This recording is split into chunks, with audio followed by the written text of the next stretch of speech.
allotment of time be accorded for each rubric. Thank you, Mr. Speaker.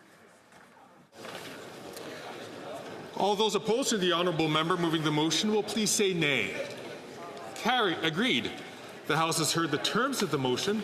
All those opposed to the motion will please say nay. Carried.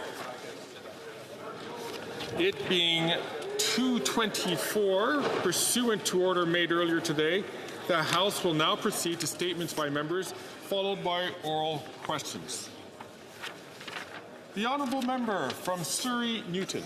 Mr. Speaker, I rise today on behalf of concerned Pakistani Canadian community members, including Dr. Barbara Rana, Mr. Saif Pannu, and Mr. Muhammad Akmal Gundara, to address the alleged recent killings of unarmed protesters in Islamabad supporting Imran Khan. A symbol of justice and democracy, Khan inspires millions striving for transparent governance. Despite political persecution, his leadership has fueled a movement for unity, accountability, and electoral fairness. His supporters continue to advocate for human rights and democracy. Canada must stand in solidarity with people of Pakistan who continue to stand up for their rights and freedoms. Ongoing human rights violations cannot be ignored. We must act now to demand justice and accountability and to prevent further loss of innocent lives. Thank you. The honourable member from Charleswood St. James, Assiniboia Headingley. To recognize the important work of the Bruce Oak Recovery Centre in my riding. The centre is a non-profit residential treatment facility located in Winnipeg, founded by Scott and Ann Oak. It provides addiction treatment and recovery services to individuals struggling with substance abuse disorders. And with a 57% success rate, the centre works. I recently spoke with Shane Sturvey Highfield. Shane struggled with addiction since youth, but thanks to the centre and his own determination, he will be 3 years sober in December. He has his son back, and he has a good job working for Manitoba Hydro. Success breeds success, and so Scott Oak has now broken ground on a second centre in Winnipeg, the Ann Oak Recovery Centre, named for his late wife. Treatment saves lives. Conservatives won't give up on those who are struggling with addictions. Common sense conservatives will stop taxpayer-funded drugs and put that money into treatment and recovery to bring our loved ones home drug-free. Yeah.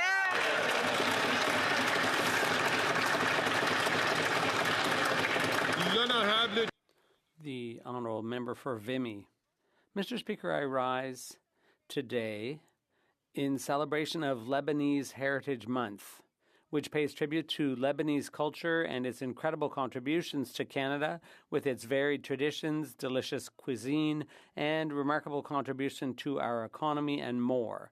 Canadians of Lebanese origin have enriched our society for over 140 years, beginning in Montreal. Today, there are over 200,000 Lebanese Canadians, including 8,000 in my riding of Vimy. Difficult circumstances and journeys of many Lebanese families who sought new beginnings in Canada, including the challenges of conflict in their homeland. Their courage, determination, and success in Canada inspires us all, and we are grateful for them.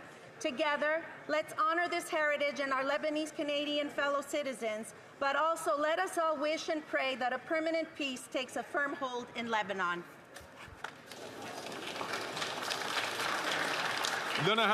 The honourable member for Pierre Boucher, Les Patriotes Verchères.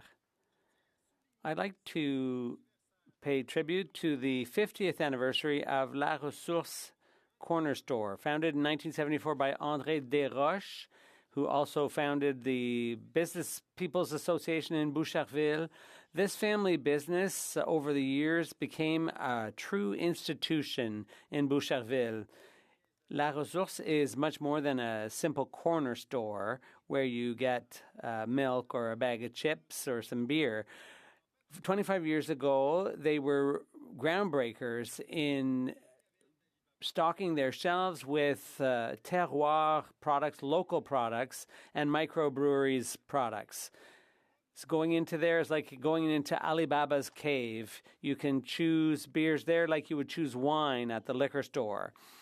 And with Frédéric Desroches, La Ressource is now in its third generation of owners, and it is as involved and committed to the community as it was under his grandfather.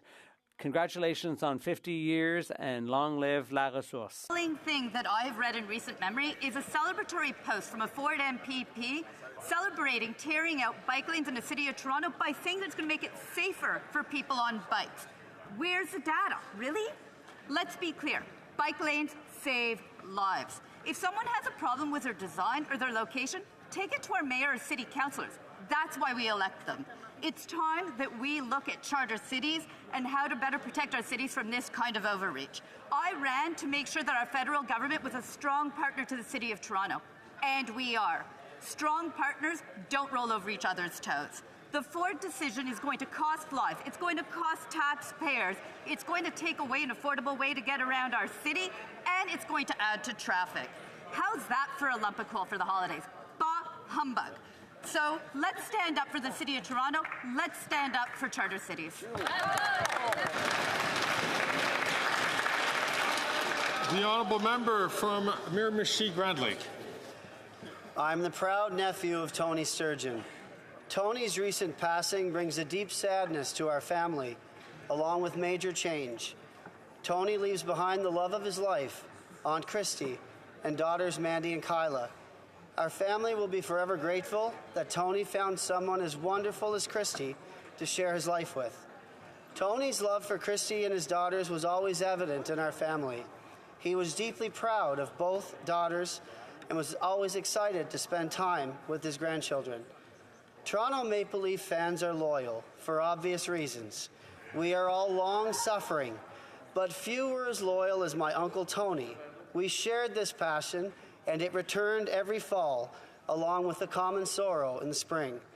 Tony leaves behind a great legacy of two beautiful daughters, their children and families, a lifetime of good humor, and memories will hold close forever. We will always miss you, Uncle Tony.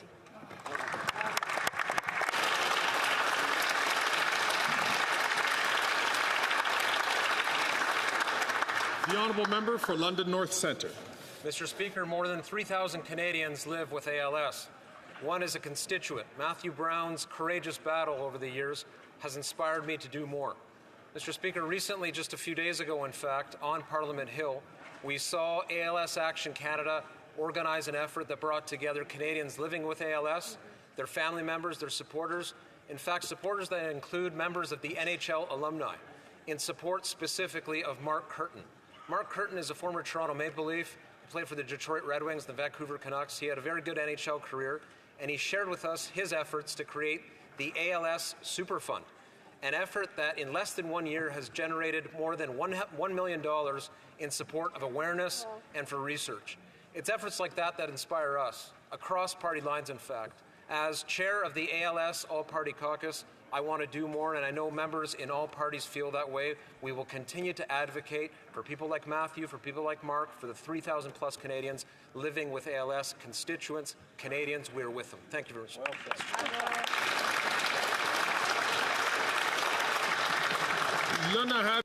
The honourable member for Alfred Pallon. Mr. Speaker, with the holidays fast approaching, our government is taking decisive action so Canadians can celebrate with family and friends without having to worry about the high costs of the holiday season. We're putting more money back into the pockets of Canadians with the new GST exemption. Starting December 14th, children's clothing and toys, restaurant meals, alcoholic beverages, Christmas trees, and much more will be GST exempt. This will help my constituents of Alfred Pallon and all Canadians enjoy the holiday festivities and support local businesses and keep more of their hard-earned money. Will the Leader of the Opposition cut his caucus some slack so they can put the needs of their communities ahead of his political ambitions by supporting this plan which helps local businesses and families? Or will he continue to silence them and stand in the way of progress at every turn. The honourable member from Langley Aldergrove. After 9 years of this NDP Liberal government, our once safe towns and cities are now rife with crime and chaos thanks to this Liberal Prime Minister's radical catch and relief bail policies that allow dangerous people to stay on our streets. Our worsening public safety record has been made evident by a recent Fraser Institute study comparing our crime stats to the USA. Well, the numbers are in. Violent crime is up in Canada and now exceeding the United States by 14%. And then there's property crime, also exceeding the USA by a shocking 27%. And all of this is under the watch of this Prime Minister, nothing to be proud of. You know, Mr. Speaker, we used to be proud of our public safety record. We used to think of it as one of our distinguishing features, something that was a source of national pride. Well, no more.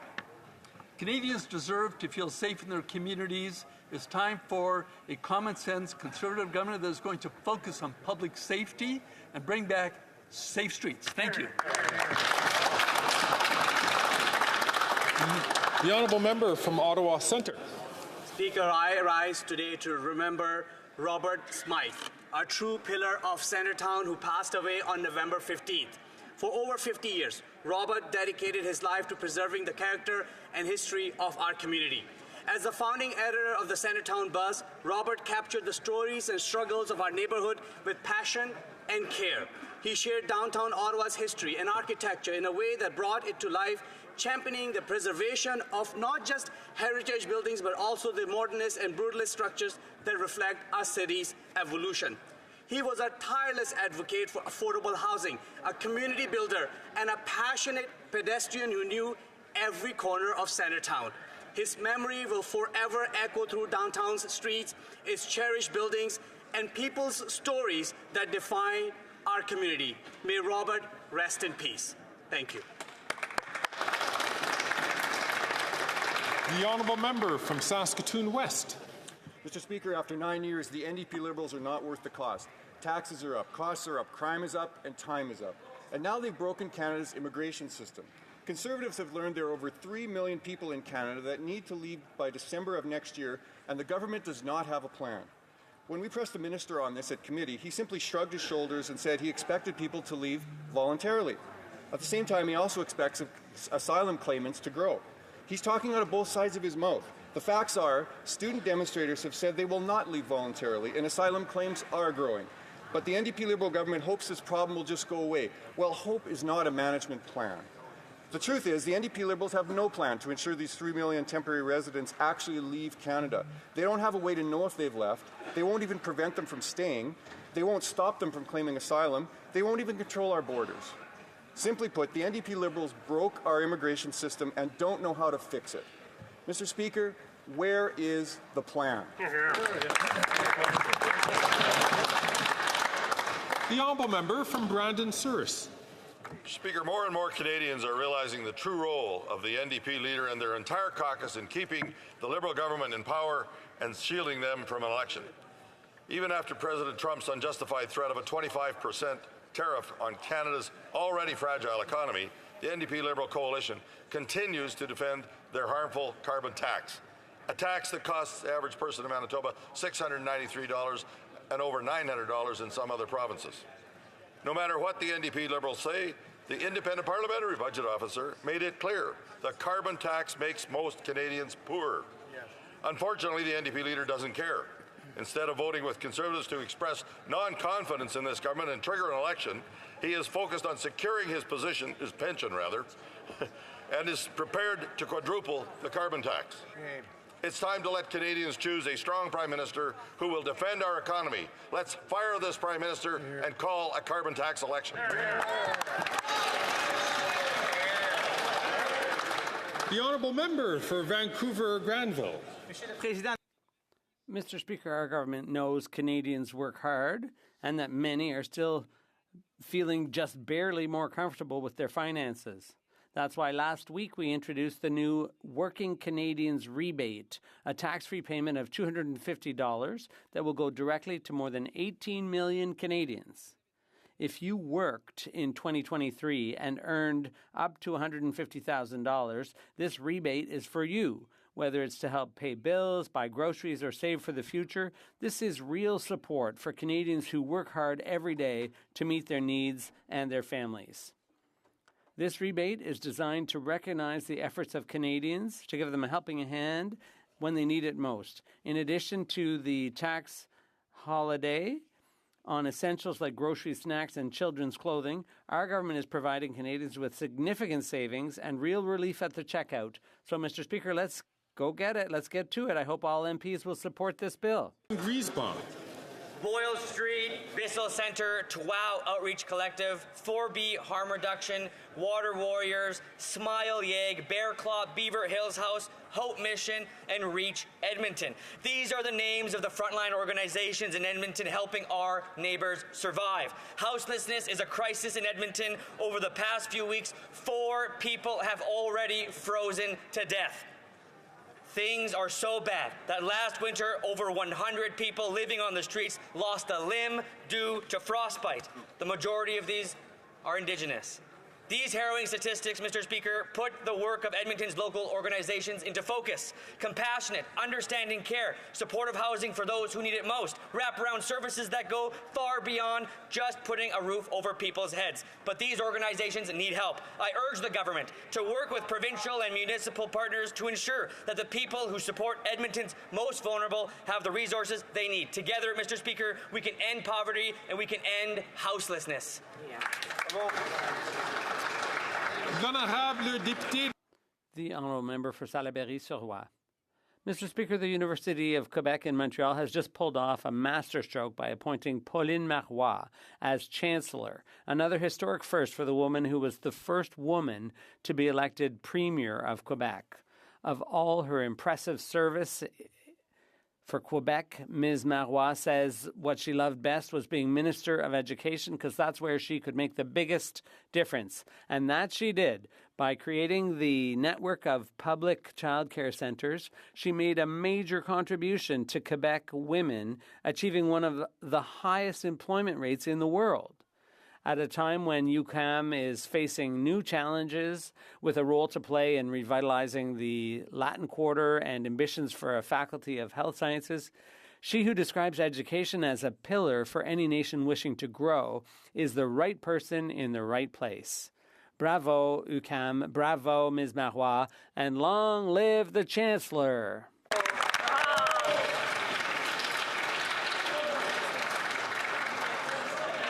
The honourable member for Flamborough-Glanbrook. Mr. Speaker, after 9 years of these Liberals, life has never been so unaffordable.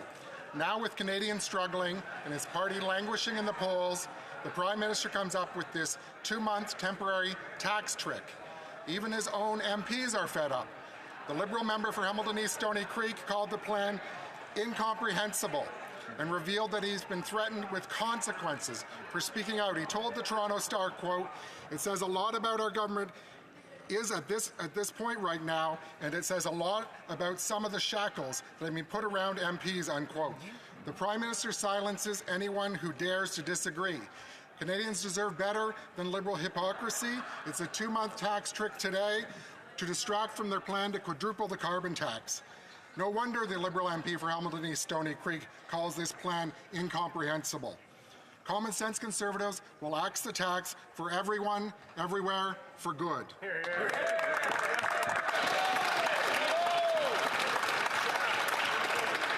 The honourable member for St. John's East. Raindrops on roses and whiskers on kittens, children's scarves and warm woolen mittens, books and newspapers tied with strings. These are a few of my favorite things. Restaurant meals and crisp apple strudels, snacks and candy and schnitzel with noodles, toys and board games and the joy that they bring. These are a few of my favorite things. And these things will be exempted from GST starting December 14th, Mr. Speaker. This tax break will give Canadians more money in their pockets during the holidays, a time when the costs go up for many families. When the dog bites, when the CPC stings, I simply remember my favorite things, and soon will be exempt from GST.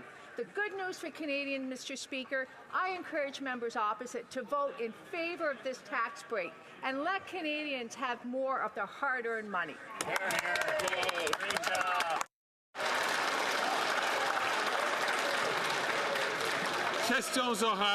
Oral questions. The Honourable Leader of the Official Opposition. The Prime Minister is weak, and he's lost control of our borders. He opened Roxham Road, and he kept it open a year after the Americans offered to close it. He invited at least 700 foreign students by implicitly promising that they would be able to stay here permanently and who will now have to leave. And he lost 500,000 people. What is his plan to reestablish order at the borders and prevent American tariffs? The Honourable Minister of Public Services and Procurement. Thank you, Mr. Speaker. As our colleague knows very well, the relationship with the United States is the most important relationship that we have with any other country when it comes to security and when it comes to the economy. We work very well with the Americans, and we have for many years now, for many decades. And he also knows very well that 18 months ago, we signed a new third-party agreement, which the United States have celebrated since then, and which are going to bring back to the attention of our colleague. The Honourable Leader of the Opposition.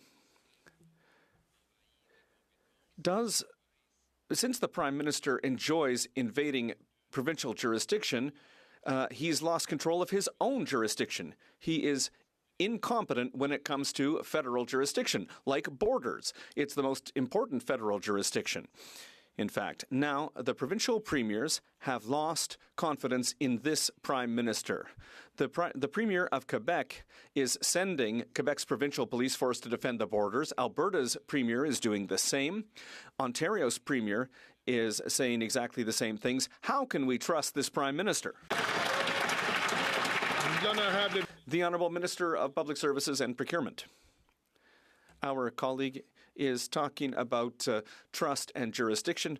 I answered this question a couple of minutes ago. If there's something that he can control, Mr. Speaker, it's he could ask for his security clearance so that he could protect his own caucus. He's not able to protect himself and his own caucus, and that's an issue of trust, Mr. Speaker. The trust of parliaments and the trust of Canadians depends on the ability of the Leader of the Official Opposition to control his agenda and to ask for a security clearance.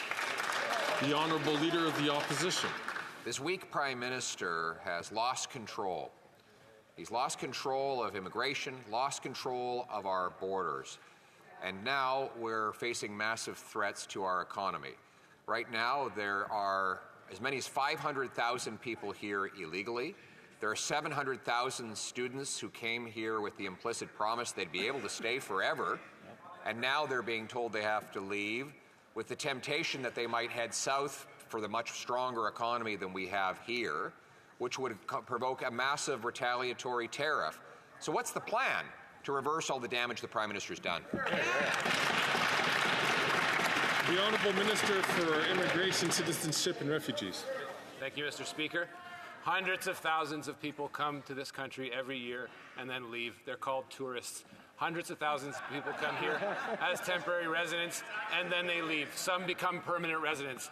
There is a plan to achieve that. They will migrate into permanent residency, but not all can stay here, and when they refuse to do so, they will be removed. But you can't make this up, Mr. Speaker. What the member opposite, the Leader of the Opposition, is doing with the member of Edmonton Millwoods is going around to these people, pandering to them, promising them to have visas and promising not to deport them. That is highly irresponsible, and it's incompetent.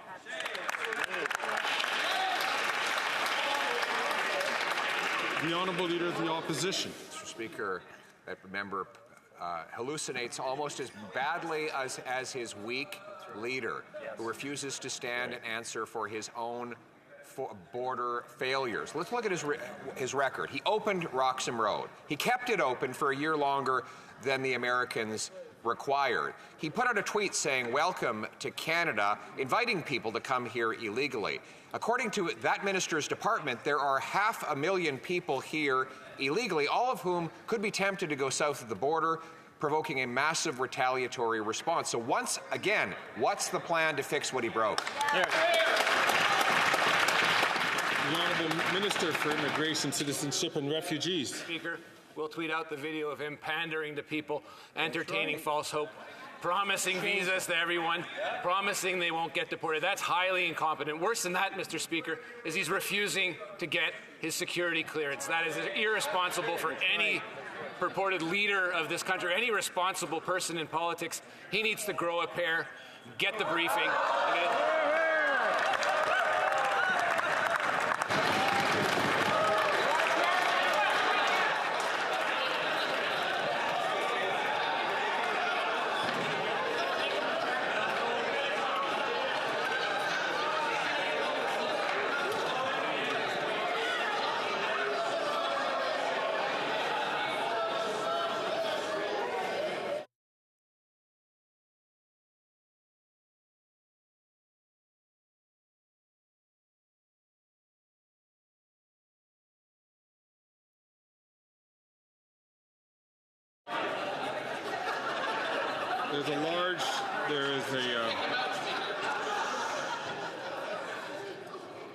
There is a large flexibility that Speaker gives, of course, to the language that's used in here, but I think that might be beyond the border. I'm going to ask the Honourable Minister if he could just withdraw those words.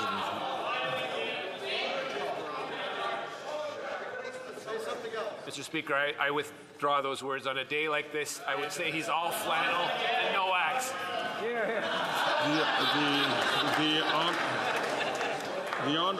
The Honourable Leader of the Opposition. Mr. Speaker, once again shows the erratic, out-of-control government we have over there. His Prime Minister is hiding from questions. His Minister is losing control of his words and his mind. This is a government that is falling to pieces. The Prime Minister has lost control of the border, lost control of immigration, lost control of our finances, and now lost control of his caucus, who are saying that they've been intimidated into voting in favor of his tiny tax trick. He's lost control, but he's holding on to power. The Honourable Leader of the Government in the House of Commons. Thank you, Mr. Speaker. Mr. Speaker, I don't know what the member is talking about. On this side of the House, we can have conversations, we can have debates, and we don't get shut down from speaking like the members opposite, Mr. Speaker. But, Mr. Speaker, let's talk about today. We are moving forward with a GST cut for every single Canadian. And what have we heard from the Leader of the Opposition? He's opposed to tax cuts, Mr. Speaker. Mr. Speaker, he's all talk, no walk. He's not there for Canadians. On this side of the House, we're going to support Canadians and let our members have debates and conversations. Thank you, Mr.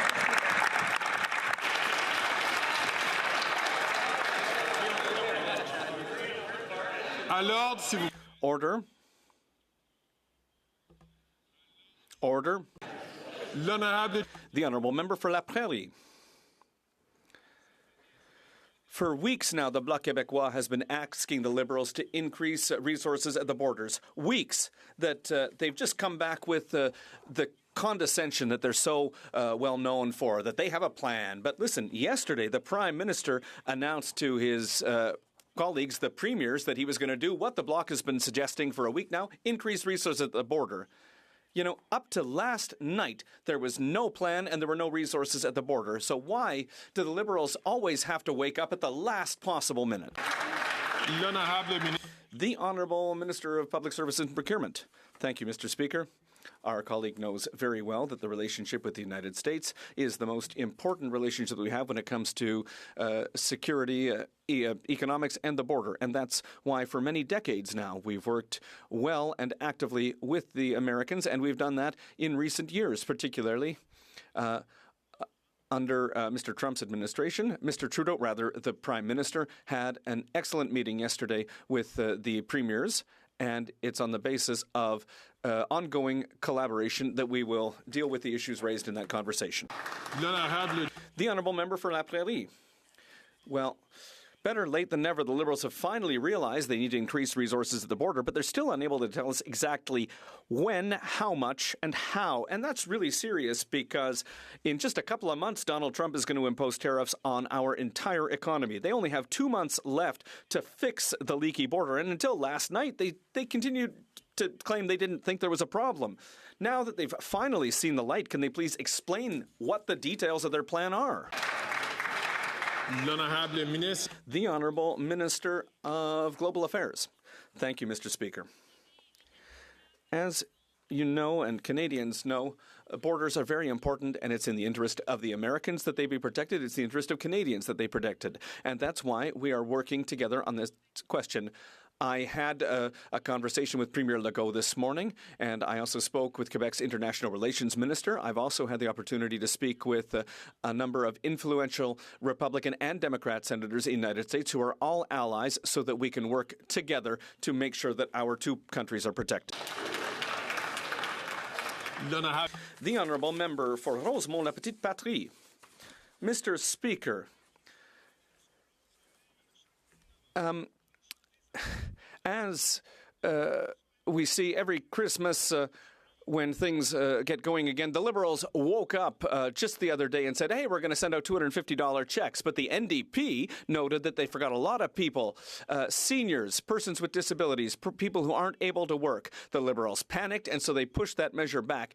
But, you know, the real question here is, are they going to fix their measure so that they can help people who really need it? The Honourable Minister. Thank you, Mr. Speaker. You know, today is a great day, Mr. Speaker, because we are going to be voting with the support of the NDP for a tax holiday for all Canadians, including seniors. And we'd like to thank them because on the other side of the House, what we're seeing is a Grinch who's going to stay a Grinch and who doesn't want to vote for a tax holiday. So I'd like to thank the NDP because they have a heart like we do for all Canadians, but we're going to continue working with them to make sure that we support all Canadians across the country, Mr. Speaker. The Honourable Member for Victoria. But they're not supporting all Canadians. The Liberals are letting Canadians down. Almost everyone is cutting back. Life is expensive, and that is especially true for students, seniors, and people with disabilities. And the Liberals' plan? Excluding them from the $250 rebate. Even the Liberals' own MPs think this is absurd. And the Conservatives, they want to give tax breaks to billionaires like Galen Weston, but won't give a tax break to everyday Canadians. When the Conservatives show you who they are, believe them. So will the Liberals fix their botched rebate, yes or no? Hear, hear. The Honourable Minister for Tourism and Economic Development. Thank you, Mr. Speaker. I'd like to thank my colleague for her question. And, you know, we introduced for the first time a Canada disability benefit. You know, my brother has a disability. Ours is the first government that has put in place direct help for people with a physical disability. Mr. Speaker, the $250 check that we're going to send out, it's a check that we want to send out to workers. And coming from a party that has always claimed to stand up for workers, it seems a bit ironic that they're against it. That having been said, we think that 1 million seniors who work will have access to that check, and also persons with disabilities who are working, Mr. Speaker. Then I have the Honourable Member from Thornhill. After doubling the cost of housing, adding an inflationary carbon tax to everything that Canadians buy, and giving us the highest levels of debt in the G7, the Prime Minister's plan is a temporary, tiny 2-month tax trick. But not even small businesses are fooled. The Canadian Federation of Independent Business says that only 4% of small businesses expect a sales boost because of the latest last-ditch effort for the Prime Minister to save his own job. If he's so sure about his plan, why doesn't he call a carbon tax election and let Canadians decide? Right. The Honourable Parliamentary Secretary. With respect, the member ought to look at what the Retail Council of Canada has said on the matter, what Restaurants Canada has said on the matter as well, Mr. Speaker. Small business owners in my community across the country will benefit as a result of this tax cut. It's exactly what it is, a tax cut for workers, a tax cut for families. What's also surprising, Mr. Speaker, and I just heard the name, They talked about Aaron O'Toole. That's exactly right. He put this initiative on the table in the summer of 21. We're supporting it now. You know who else supported it? The Leader of the Opposition, Mr. Speaker. He reposted a tweet from Aaron O'Toole at that time, but doesn't want to support it now, Mr. Speaker.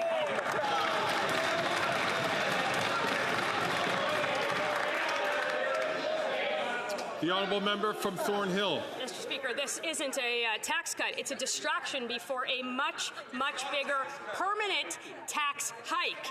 Even his own Liberal MPs are now opposing this. The member from Hamilton East Stony Creek says that he was threatened with, quote, consequences if he voted against it. Rather than threatening his own MPs, muzzling them like he's accused others of doing, we have a weakened Prime Minister terrified of facing Canadians. So if he's so sure about his own leadership, if he's so sure about his own plan, why won't he allow his own MPs to have a free vote on this one today?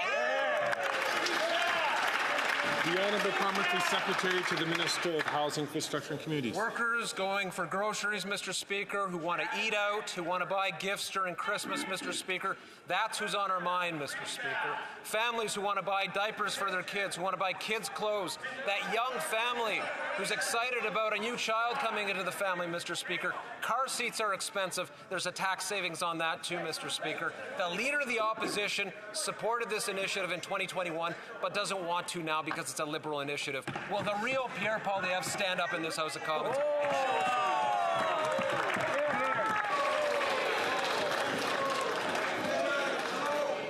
The honourable member from Calgary, Forest Lawn.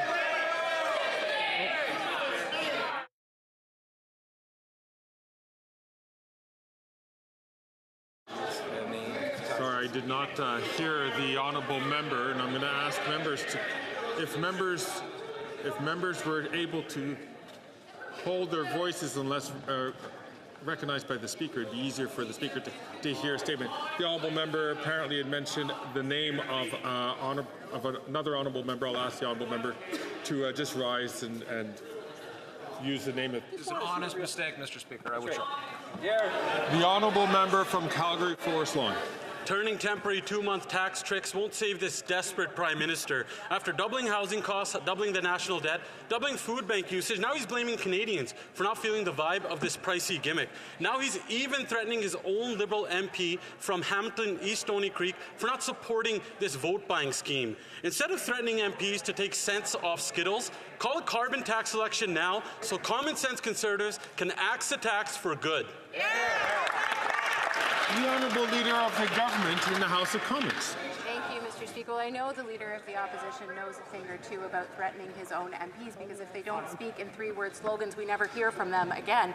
But, Mr. Speaker, what I can say is that on this side of the House, we are excited to deliver a tax cut for Canadians. And for the mom who has to buy diapers and groceries and a car seat, this is meaningful for her, Mr. Speaker. Who it's not meaningful for is the Leader of the Opposition, because when it comes to supporting everyday Canadians, he would rather support himself than give them a break over the holidays. That's so disappointing, and Canadians across this country are disappointed in him. Thank you. The honourable member from Calgary Forest Lawn. The only thing they're cutting is moms that have to cut down on the nutritious food that they can give to their kids and sending them into food bank lines. And after this temporary tax trick is done, they're going to jack up the carbon tax on April the 1st, making everything more expensive. And anyone who doesn't believe in this Prime Minister's radical plan, he threatens them with consequences. This inflationary vote-buying scheme will add another $6 billion to this Prime Minister's growing deficit. Instead of taking chump change off chocolates, call a carbon tax election now so we can axe the tax for good.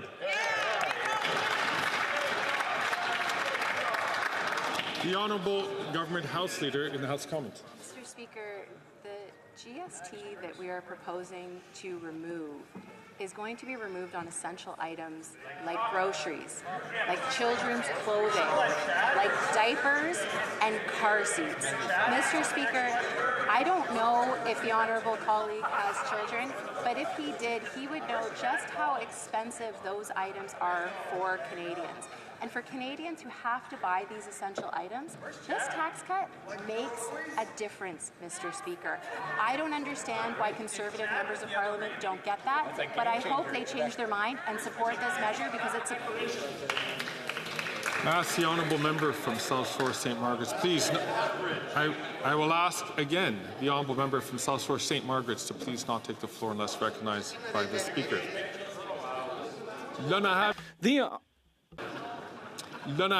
The honourable member for Bellechasse, Les Etchemins-Lévis. The Prime Minister is desperately trying to create a distraction, Mr. Speaker. He's trying to trick voters with a 2-month tax trick, but everyone can see through what he's doing. Earlier today, somebody came to my riding office to criticize what the Prime Minister is trying to do. This government is uniting Canadians against them, Mr. Speaker. Will they give Canadians election so that they can elect common sense Conservatives to give hope back to Canadians? The Honourable Minister of Tourism and Economic Development. Once again, Mr. Speaker, today is a great day, Mr. Speaker. Canadians across the country, Quebecers, are going to have access to a tax holiday. I don't understand how my colleague from across the way doesn't want to support Canadians. Their hidden program, Mr. Speaker, is to make cuts to housing, among other things, Mr. Speaker. It's very clear that they don't want to support Quebecers. They don't want them to have a tax cut at the toughest time of the year, Mr. Speaker. The Honourable Member for Bellechasse, Les Etchemins-Lévis. Listen, Conservatives will cut taxes and axe the GST on new homes. That'll mean savings up to $50,000 on the purchase of a new home, and it'll create 30,000 new housing starts, Mr. Speaker. That's a real idea to bring a long-term solution to problems created by this government. Canadians are smart. They can see what's going on. They're going to pay the price for this government. That's why we need elections now, Mr. Speaker.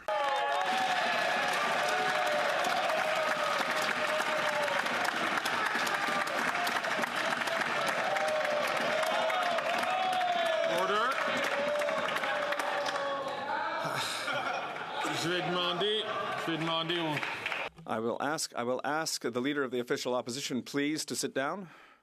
The Honourable Minister of Housing, Infrastructure and Community. Thank you, Mr. Speaker.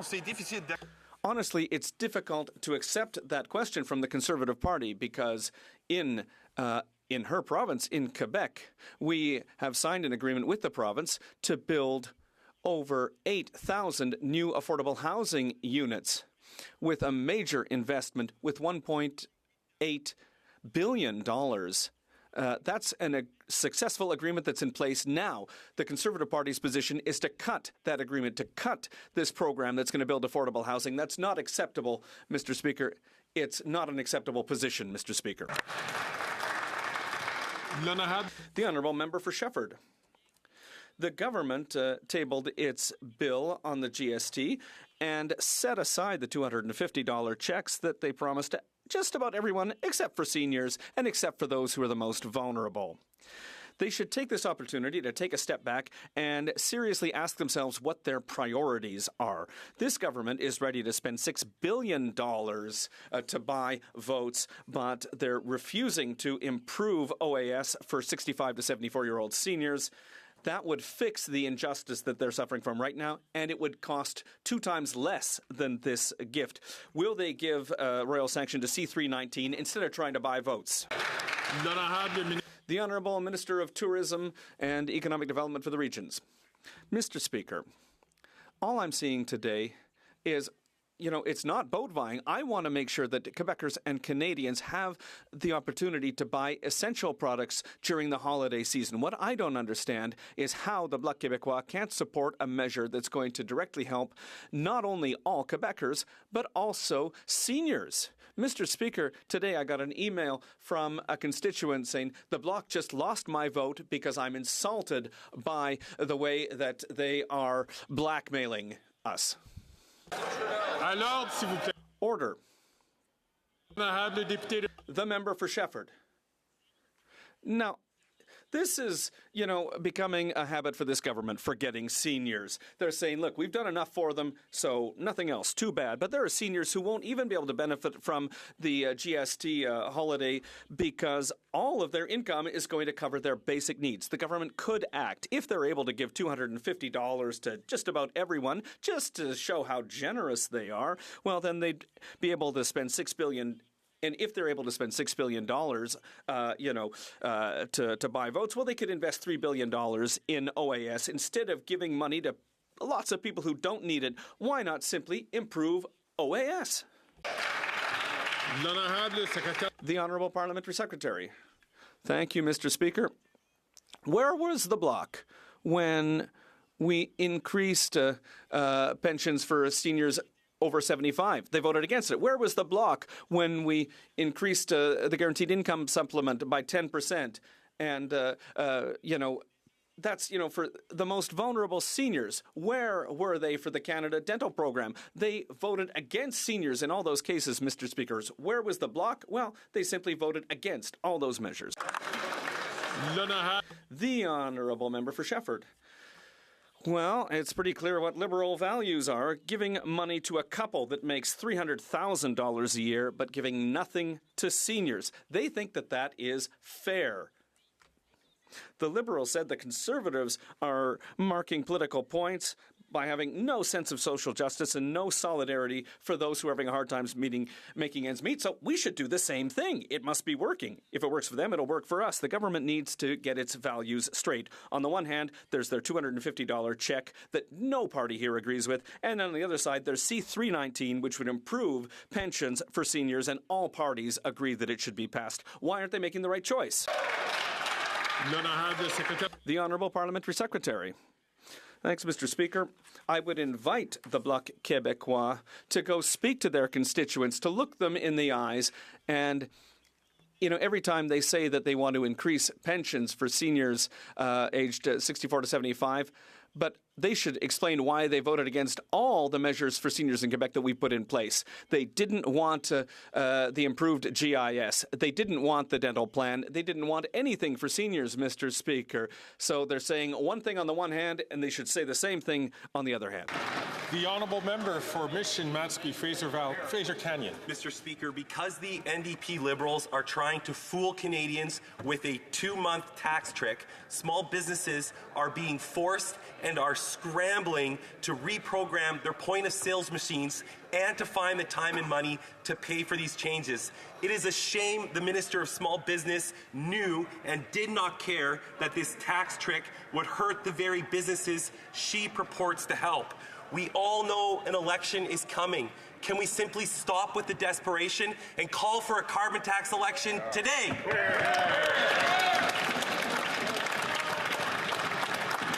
The Honourable Minister for Small Businesses. Mr. Speaker, the only thing that member and his party can offer small businesses are slogans on repeat, cuts to programs that are essential, and cuts.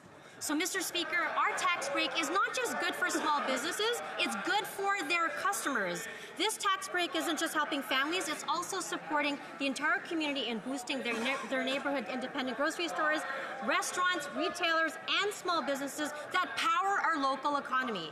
CRA has provided further guidance on this today, which will help support small businesses, and small businesses can call the CRA hotline to get further support. Thank you, Mr. Speaker. The Honourable Member for Bay of Quinte. Mr. Speaker, 40% of Canada's economy is tied to our relationship and trade with the U.S. But after 9 years, we have no softwood lumber deal. And what's happened? Tariffs have doubled, and they're set to double again if we have a first increase but a second if Trump gets his way and we don't fix the border. After 9 years, Mr. Speaker, we have lost 90,000 jobs in softwood lumber, 40,000 each in Ontario, Quebec alone. The last Prime Minister solved this in 79 days. It's been 3,311 days. Where's the plan for softwood lumber?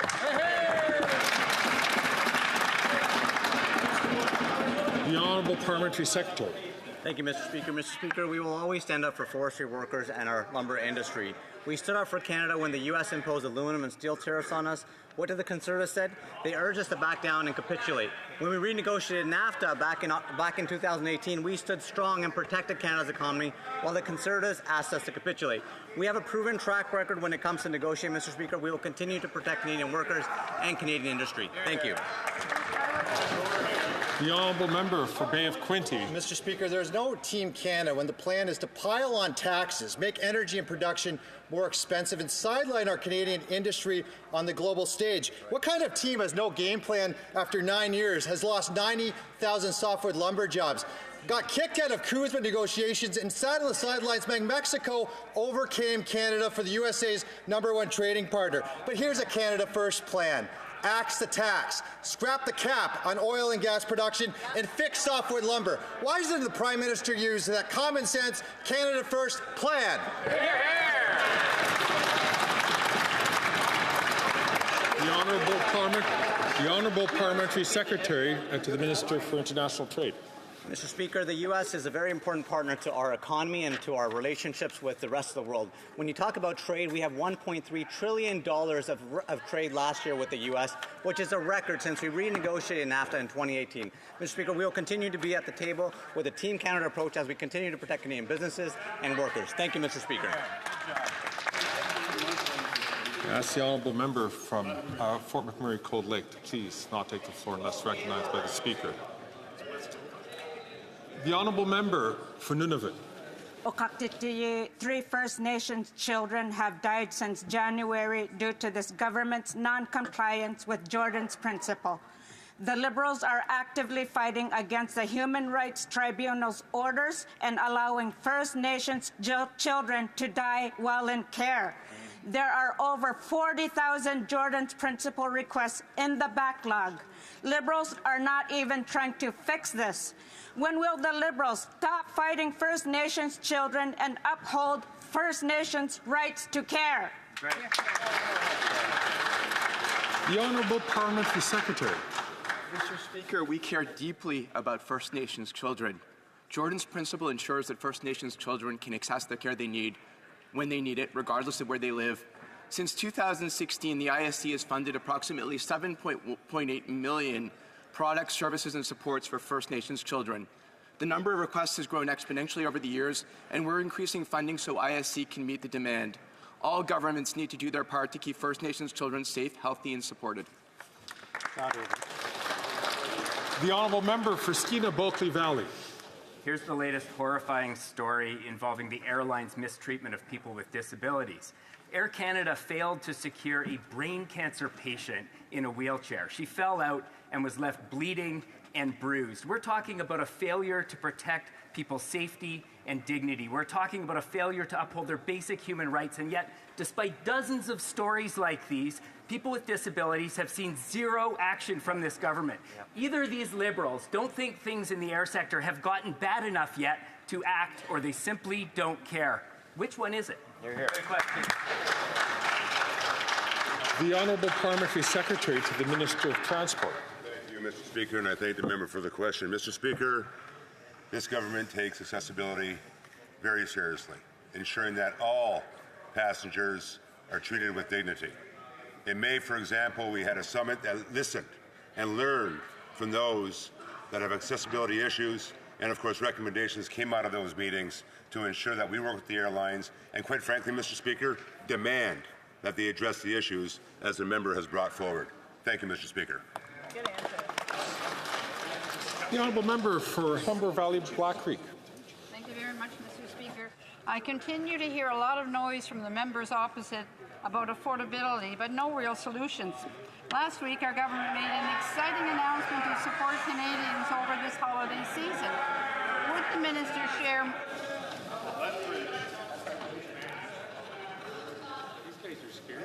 The honourable member for Humber River Black Creek can start from the top, please. Mr. Speaker, I continue to hear a lot of noise from the members opposite about affordability, but no real solutions. Last week, the government made an exciting announcement to support Canadians over this holiday season. Would the minister share more details about our government's plan to put more money in the pockets of Canadians? The Honourable Minister for Natural Resources and Energy. Thank you, Mr. Speaker. I want to thank the Honourable Member for the question. We know that Canadians need more support these days, and that is why we introduced the Canada Child Benefit, lifting hundreds of thousands of Canadian children out of poverty. We cut childcare costs by 50% to help families, and we cut taxes for small business. And now we are giving all Canadians a tax break. We're eliminating the GST on essential goods for 2 months to support Canadians through the holidays. This means groceries, this means children's clothes, and more will be tax-free, so Canadians will have more money in their pockets. Conservatives oppose this just as they want to cut all kinds of supports for Canadians. While they play political games, we are working for Canadians. The Honourable Member for Calgary-Shepherd. Canada's 3 million temporary migrants do not appear poised to leave voluntarily. That's the headline from a major Canadian newspaper. The immigration minister naively expects that they'll leave voluntarily. Migrant advocates admit they have no such plans. This sets the stage for mass overstays and more illegal border crossings into the United States. This strains our relations with the newly elected U.S. administration, now threatening a 25% tariff if we don't secure our border. What is the Prime Minister's plan to enforce the laws and ensure that people who need to leave do so? The Honourable Minister for Immigration, Citizenship and Refugees. First, Mr. Speaker, the members opposite can get their facts straight. They float around numbers, 3 million, 5 million. They actually don't know what they're talking about in response to their own order paper question. I hear them heckling me, but who they really should be heckling is the leader of the opposition, who is pandering to all these groups, promising visas to everyone and not to deport anyone. That's not responsible. He really needs to grow up if he's going to be responsible. Thank you.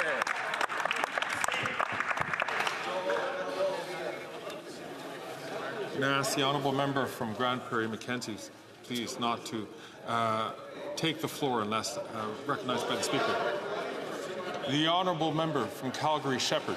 Mr. Speaker, the minister had no answers at committee when I asked him the same questions. He doesn't know his numbers because he has no plan. It's really simple. The lack of a plan threatens the integrity of our immigration system. It risks significant diplomatic damage with this newly incoming U.S. administration. Are they deploying more police to the border? They don't know. Are they deploying advanced technology, and are they using it for border surveillance? They don't know. Are they going to use CBSA with more resources, more agents on the border? They don't know. YouTube videos aren't enough. Will the Prime Minister present a Made in Canada First plan that will make sure that everybody that's required to leave will actually do so? Hear, hear, hear. Well.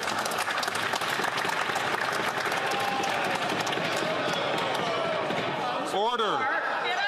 Order. I guess you're not grown up enough, eh? Order. The Honourable Parliamentary Secretary to the Minister for Public Safety. Mr. Speaker, it seems the Conservatives are a little nervous about me responding, probably because I'm going to point out the fact that they cut over 1,000 jobs from CBSA. They were warned that their cuts would lead to more guns, more human trafficking, more drugs entering our border. But what did we do on this side of the House? We reversed those cuts. We invest in our police services. As a result, we've seen an increase of 600% more misrepresentation in investigations happening, and a decrease of migrants entering the border through the south by 50% because investments work.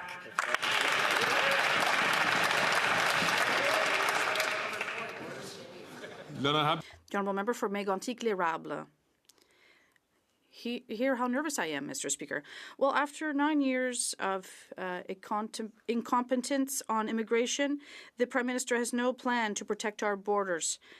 Imagine only 2 days before President Trump's threats, 16 people were arrested trying to cross our border illegally, and many have also crossed into the U.S. since the beginning of 2024. What's the Prime Minister's plan to put Canadians first, protect our borders and our jobs? The Honourable Minister of Global Affairs. Thank you, Mr. Speaker. There is no more important relationship than that of Canada and the U.S. worldwide. And that's why we always have to invest more in this relationship when we know that Canadians want to make sure we protect their interests. And that's why, for us, the border is very important, as is security, as is for the Americans as well. I have been very involved recently, speaking with my counterparts, also with several U.S. senators, and of course, we do have a very good plan because it's in the interest of Canadians. The Honourable Member from Mégantic-Les-Sables. Mr. Speaker, we're here because they have created chaos and disorder in our immigration system at the borders. After 9 years, it's clear this Prime Minister is too weak to face Donald Trump. In 2016, he opened up our borders to the world after promising the Canadian dream. All of these people have to go back to their homes. How will he ensure that none of them will immigrate illegally to the U.S.? There's no plan to protect our borders. When will he trigger an election so we can have a strong leader that will put Canada first? The Honourable Minister. Thank you, Mr. Speaker. Mr. Speaker, we know full well we have to protect our border, and that's why, with the Biden administration in the past, we were able to conclude a safe third country agreement. We will also reach an agreement with the future U.S. administration. It's in our interest and in theirs, and this government's as well. We have this experience with the Trump administration. So rather than doing petty politics on the backs of Canadians, we're going to work together, and it's together we'll be able to come out on top of this. The Honourable Member for Joliette. The GST vacation is a $1.6 billion gift to people who don't need it. It's a reward for spending. Low-income seniors won't see a big difference, nor will minimum wage workers or families who receive Christmas baskets. But it does pay off for those who have reservations at top restaurants or buy their New Year's Eve champagne by the case. How can the Liberals and the NDP subsidize the spending of the rich while abandoning those who are tightening their belts this Christmas? The Honourable Minister of Tourism. Mr. Speaker, I'm a member in a riding where people often, at the end of the month, have to go buy their food at Dollarama. So when they minimize the impact of the measures we're taking today on the wallets of Canadians and Quebecers, it means they don't understand people who live in a very vulnerable way. We want to give them a break, a tax break that will allow them to have a better holiday season. And I don't understand how the Bloc won't vote in favor of this measure. The Honourable Member for Joliette. Food isn't taxed, so it's not a good example. The GST vacation also puts our SMEs at a disadvantage. Walmart and Best Buy don't mind paying to have their systems adapted and the GST removed, but our small businesses can afford to lose thousands of dollars in adaptation or go through the headache of sorting out which products are taxed and which aren't. Some have told us that it's more profitable to close for 2 months. It's not our small businesses that should have to pay the price when the Liberals and the NDP want to buy votes. Will they at least compensate SMEs? The Honourable for small businesses. Mr. Speaker, this tax holiday will help many Canadians and also give small businesses a lift as well. Restaurants Canada has said this measure is a great victory for the restaurant industry, and it expects that our tax break will increase sales, which will bring in $1 million in additional revenue for restaurants. This tax break will help a greater number of people to go to small businesses, and which will boost revenue and our economy. The Honourable Member from Haldimand, Norfolk. Mr. Speaker, a new study from the Fraser Institute has shown that that violent and property crime rates in Canada are exceeding those in the United States. In 2014, before this Prime Minister took office, crime rates were lowest.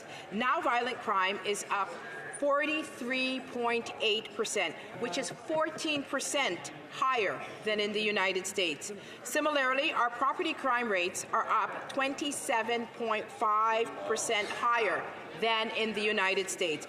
When will this Prime Minister admit that he should abandon his failed soft-on-crime policies? The Honourable Parliamentary Secretary to the Minister for Public Safety. Mr. Speaker, well, Conservatives use skewed data to talk down Canada. We're actually investing in the brave police who do this hard work every single day. And as a result of those investments, we're seeing massive success in our police services. For example, October 31st, the RCMP announced the largest, most sophisticated drug seizure with over 95 million of lethal doses of meth and fentanyl, because that's what investments make while Conservatives talk down Canada. The honourable member for Haldeman Norfolk. Now that answer would suggest that these statistics are all in our head, yet the data clearly reveals that Canada has become a much more dangerous place under this Prime Minister. Since 2015, violent crime is up 50% and gun crime is up 116%. Those are numbers.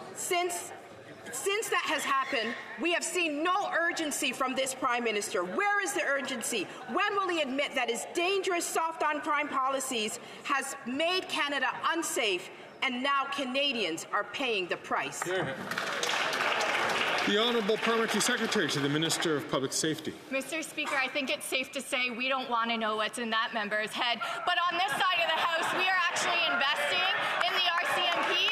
We work with police right across this country, and as a result, we're seeing some of the largest drug and gun seizures in this country's history.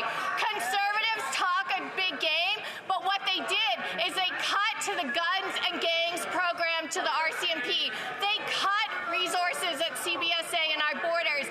And what did that do? That brought in drugs and guns into our country, and Conservatives made those cuts. The honourable member for Chicoutimi-the-Fjord. Mr. Speaker, violent crime in Canada is over 14% higher than in the U.S. We learned this week in the media that a woman had been kidnapped, beaten and strangled in Abitibi. This government has abandoned victims, fully backed by the Bloc, who voted for C5, a law that allows violent criminals to serve their sentences in front of Netflix.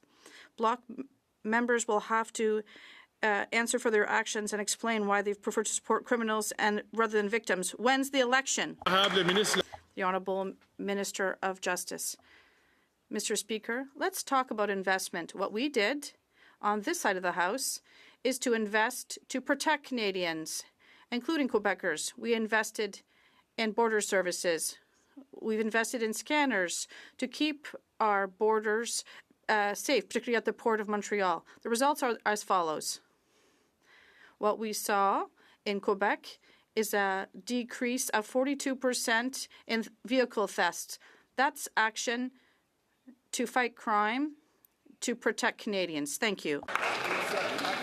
The honourable member for Dorval-Lachine-LaSalle. Mr. Speaker, our government believes that Canadians who work must benefit from support to allow them to face the rising cost of living. Last week, we announced the new Canadian Workers Rebate, which will provide a direct, tax-free benefit to millions of Canadians. Can the minister explain how this rebate will make a tangible difference in the lives of workers? Thank you. The Honourable Minister of the Environment and Climate Change. Mr. Speaker, I'd like to thank my colleague for her question. It's a great day for Canadians because we are announcing a tax break for the holiday season to help families and workers, Mr. Speaker, to buy food, go to restaurants and buy children's clothing. It's incredible to hear the Conservative leader force his members to vote against this measure, even though 2 years ago himself he was supporting this. It's so hypocritical. And you know we call that, in my area, a big talker and a small doer. The honourable member for Dauphin, Swan River, Neepawa. Mr. Speaker, yesterday at committee, the Environment Minister recklessly promised to quadruple the carbon tax despite American tariffs that will cripple our economy. He gleefully stated, "Of course, we're going to continue with the carbon tax." With 40% of our economy dependent on trade with the United States, he should have just said, of course, I'm going to kill our economy. That's right. He's done it before, he'll do it again. Why is this minister so hell-bent on vandalizing Canada's economy? And why? The Honourable Minister for the Environment and Climate Change. Mr. Speaker, because of carbon pricing in Canada, it's generating $25 billion of investment every year in our economy, Mr. Speaker. It's putting more money in the pockets of 8 out of 10 Canadians, and it's helping us reduce our emissions for the first time in our history. If it was up for the Conservative Party of Canada, they would let the planet burn, Mr. Speaker. They would bring the economy down. They would let Canadians down. Not on this side of the House, Mr. Speaker. We're there for Canadians. We will fight climate change. We will support the economy. We will create good jobs for Canadians. The Honourable Member for Dauphin, Swan River, Nipawin. Mr. Speaker, this Prime Minister's radical environment minister is willing to drive Canada's economy into the ground with no remorse. The carbon tax will cost the Canadian economy $25 billion by 2030. In the face of 25% tariffs, the minister can do something. He can cancel his planned quadrupling of the carbon tax. If the minister is unwilling to protect our economy, will the Prime Minister at least allow Canadians to protect our economy and call a carbon tax election?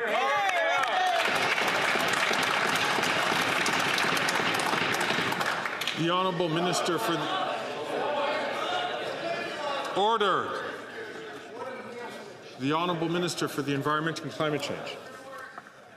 The Conservative Party of Canada, when it comes to many things, including climate change, is extremely reckless. This is the party that's let the people of Jasper down, Mr. Speaker.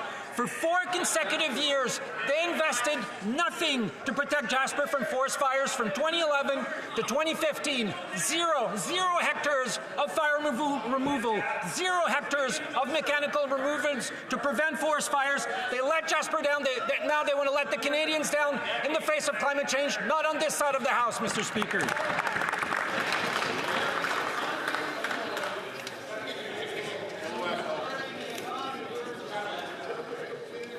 Order.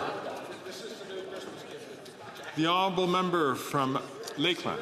9 years of economic vandalism proves these NDP Liberals aren't worth the cost. The radical environment minister's own department now admits their carbon tax will cut $25 billion from Canada's economy in the next 6 years, but he doesn't care. He said they'll quadruple it anyway. Canadians already can't afford to eat or to heat, house or drive themselves. So with the threat of 25% crushing tariffs on Canadian goods, will the Liberals finally put Canada first and axe the tax for all for good so Canadians can actually afford to live?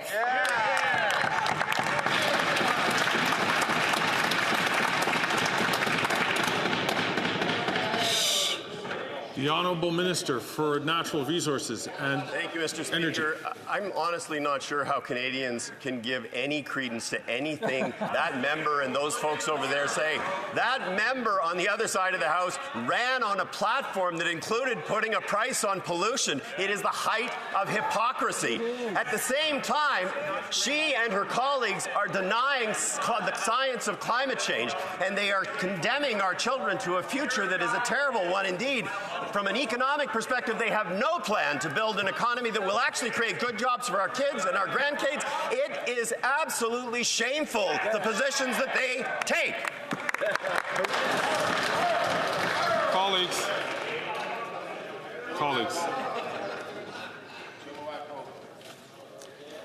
The Honourable Member from Scarborough Agincourt. Mr. Speaker, last year we announced a $471 million federal investment in Toronto through the Housing Accelerator Fund to unlock nearly 12,000 new homes over the next 3 years and over 53,000 over the next decade. A few weeks ago, the Conservative leader announced his plan to shut down home building by making dangerous cuts to federal housing investments. People in my riding of Scarborough Agincourt can't afford these kinds of Conservative housing cuts. Can the Minister of Housing update the House on how he is solving the housing crisis? Very strong. The Honourable Minister for Housing, Infrastructure and Communities.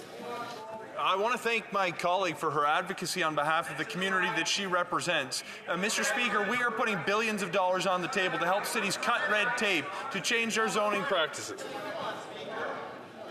I'm going to ask the honourable member, please, from Kamloops, Thompson, Caribou, to please not participate. He's not recognized by the chair. I'm going to ask the honourable minister to start from the top. We know that it takes investments if we're going to solve the housing crisis. We put billions of dollars on the table to help communities cut red tape, to change their zoning practices, to speed up permitting so they can build more homes faster. Mr. Speaker, the Conservative response to this program, which is helping construction go up and rents come down, is to advocate for cuts to communities, including cuts in communities represented by 68 Conservative members of Parliament. Whoa. We are going to put money on the table to help cities build homes more quickly. It is a shame that Conservative members of Parliament won't even stand up for the communities that they represent to get their fair share of this important funding.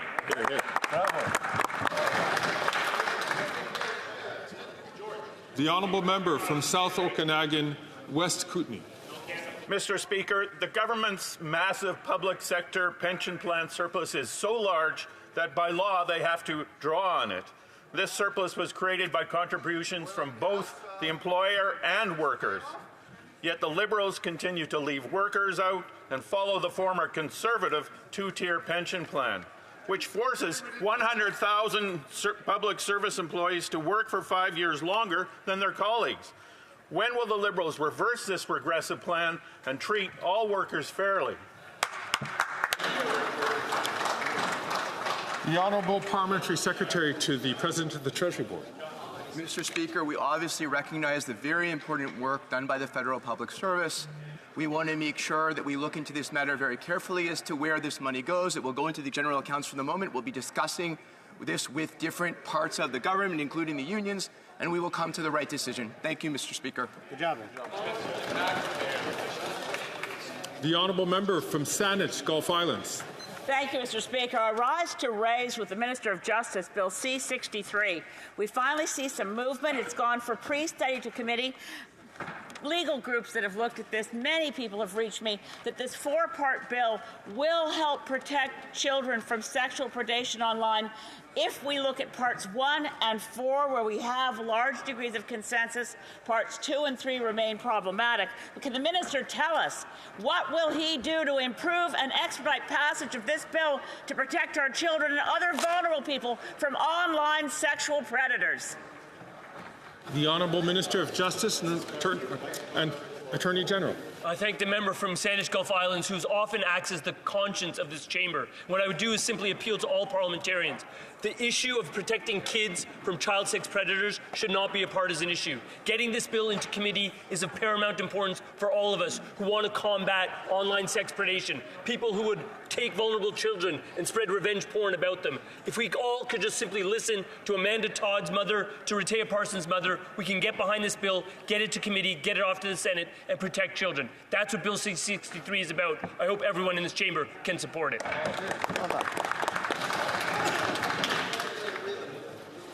This brings us to the end of the period provided for oral questions. Now it's time for the weekly question. The Honourable Member for Mégantic-Les-Érables. Thank you, Mr. Speaker. Mr. Speaker, for the first time in 9 weeks, the Government House Leader has actually managed to gain control of the agenda, and it only costs taxpayers $2 billion, $1 billion per day. I wonder if the honourable member has anything else to say about the tricks they will be announcing this week and next week. Would the Government House Leader, or will the Government House Leader do the right thing, the free thing, table the documents on the Liberal Green Slush Fund scandal? Even Richard Nixon ended up handing over the recordings of his scandal, after all. The Honourable Government House Leader.